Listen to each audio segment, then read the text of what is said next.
पंतप्रधानांच्या हस्ते अयोध्येत विकास कामांचं लोकार्पण करण्यात आलं। संपूर्ण जग 22 जानेवारीच्या प्रतीक्षेत असल्याचं पंतप्रधान नरेंद्र मोदी यांनी म्हटलं। सोबतच देशवासियांना 22 जानेवारीला उत्सव साजरा करण्याचं आवाहन सुद्धा मोदींनी केलंय।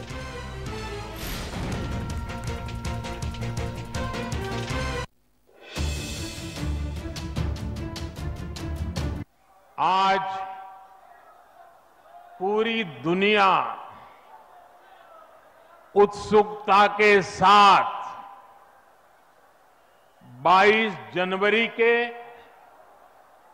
ऐतिहासिक क्षण का इंतजार कर रही है।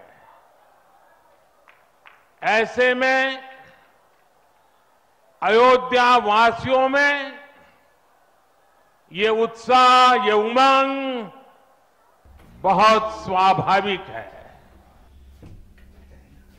उज्ज्वला योजनेच्या लाभार्थींच्या घरी पंतप्रधान नरेंद्र मोदी पोहोचले। पंतप्रधान मोदींनी चहाचा आस्वाद घेतला।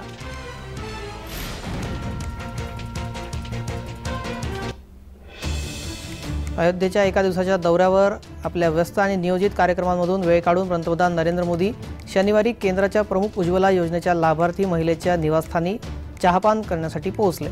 यावेळी त्यांनी महिला आणि तिच्या कुटुंबियांच्या प्रकृतीची विचारपूस देखील केली।